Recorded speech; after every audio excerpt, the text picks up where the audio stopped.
O divórcio é um dos temas mais delicados e controversos no meio cristão. Enquanto o mundo secular o trata como um simples rompimento contratual entre duas partes, a Bíblia apresenta o casamento como uma aliança espiritual estabelecida por Deus, com implicações sagradas e eternas. Jesus afirmou de forma clara que o casamento foi instituído por Deus desde o princípio e que a união entre homem e mulher deve ser indissolúvel. Mateus 19, 4-6. Porém, o próprio Jesus reconheceu uma única exceção em que o divórcio é tolerado: a infidelidade conjugal.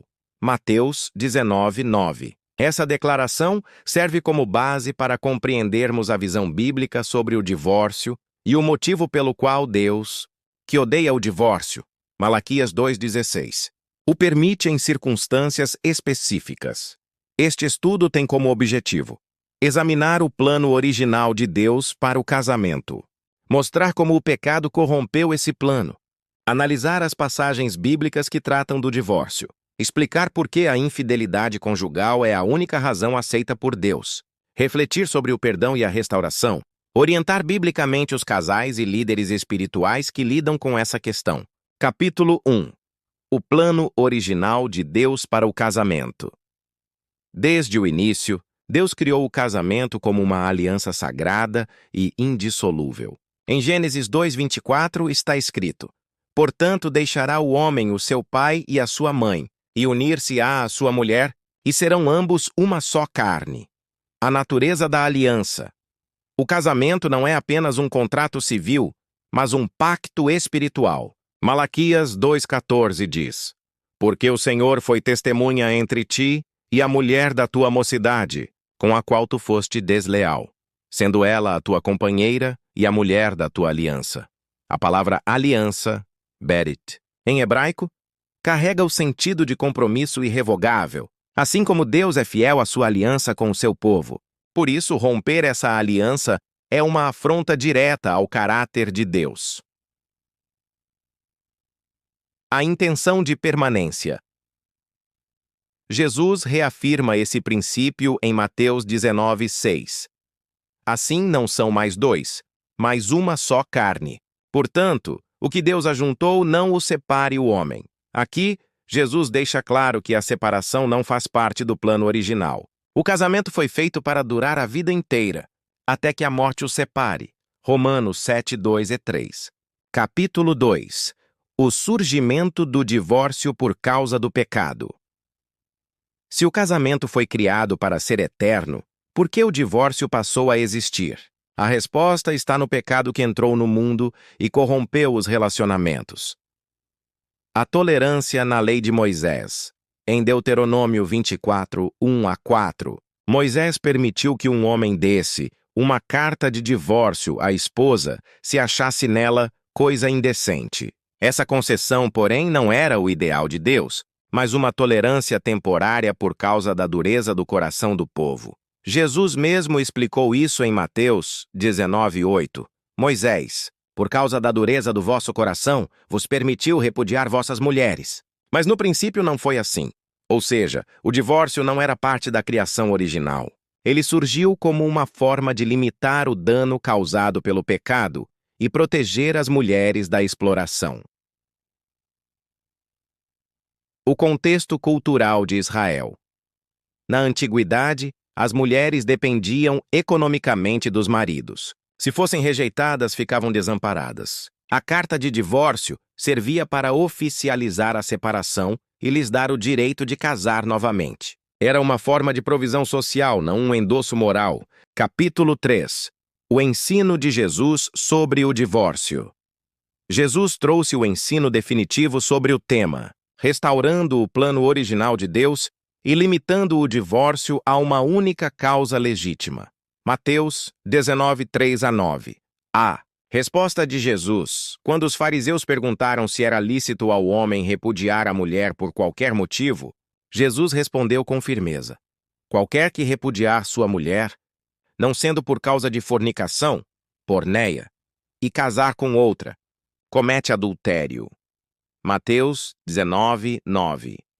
Aqui está a única exceção: porneia, que significa Imoralidade sexual, infidelidade conjugal. Mateus 5, 31 e 32. O Sermão do Monte. Aquele que repudiar sua mulher, a não ser por causa de fornicação, faz com que ela cometa adultério. E aquele que casar com a repudiada também comete adultério. Jesus deixa claro que romper o casamento sem motivo sexual legítimo é adultério, pois a aliança permanece diante de Deus, mesmo que a separação ocorra civilmente. A palavra porneia e seu significado. Porneia é um termo grego abrangente para a imoralidade sexual. Inclui adultério, fornicação, incesto e relações ilícitas. Ou seja, a única razão para dissolver o vínculo matrimonial é a violação física da exclusividade sexual do casamento. Capítulo 4. Por que a infidelidade é o único motivo aceito? Porque quebra a aliança. O ato sexual entre marido e mulher é o selo da aliança conjugal. Gênesis 2, 24. Quando alguém se une sexualmente a outra pessoa, está formando um novo vínculo carnal. 1 Coríntios 6, 16. Isso desfaz espiritualmente a unidade da carne estabelecida no casamento, porque é idolatria relacional. A infidelidade coloca outro no lugar que pertence exclusivamente ao cônjuge. Isso é uma forma de idolatria e traição. Jeremias 3:8 compara Israel a uma mulher adúltera e diz que Deus lhe deu carta de divórcio por causa de sua prostituição, porque rompe a confiança e o pacto. O casamento é baseado na confiança e no compromisso. A infidelidade destrói a base do relacionamento e viola diretamente a aliança feita diante de Deus. Por isso, Deus permite e não ordena que a parte inocente possa se divorciar. Capítulo 5. Paulo e o abandono do cônjuge incrédulo, em 1 Coríntios 7:15. Paulo menciona outra situação. Se o descrente quiser apartar-se, que se aparte. Neste caso, o irmão ou a irmã não está sujeito à servidão. Este texto é frequentemente usado como uma segunda exceção ao divórcio. Porém, o contexto mostra que Paulo não está autorizando o divórcio, mas a separação quando inevitável. O casamento ainda continua válido, mas o crente não é culpado se o incrédulo o abandona. Portanto, não se trata de permissão para casar novamente, a menos que haja morte. 1 Coríntios 7:39. Só a infidelidade sexual quebra o vínculo. Capítulo 6. O perdão como caminho preferencial. Mesmo havendo infidelidade, o divórcio não é obrigatório. Deus sempre prefere a reconciliação e o perdão quando há arrependimento genuíno. O exemplo de Oséias. Deus mandou o profeta Oséias casar com uma mulher adúltera. Oséias 1, 2, 3. E, mesmo quando ela o traiu, Deus ordenou que ele a recebesse de volta. Oséias 3, 1. Isso ilustra o amor fiel de Deus pelo seu povo infiel. O perdão restaura. Quando há confissão, arrependimento e mudança, o perdão pode curar as feridas e restaurar o casamento.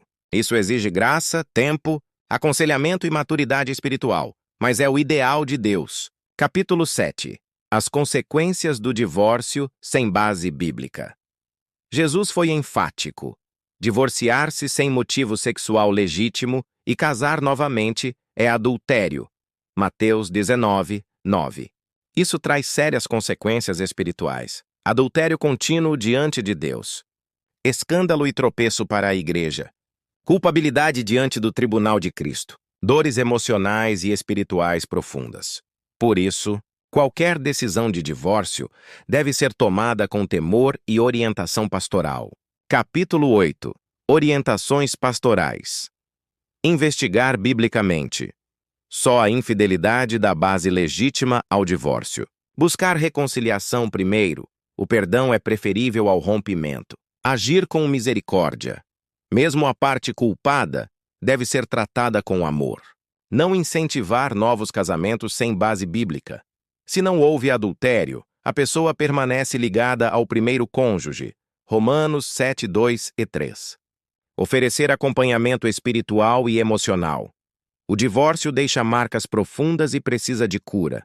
Capítulo 9. Resumo bíblico.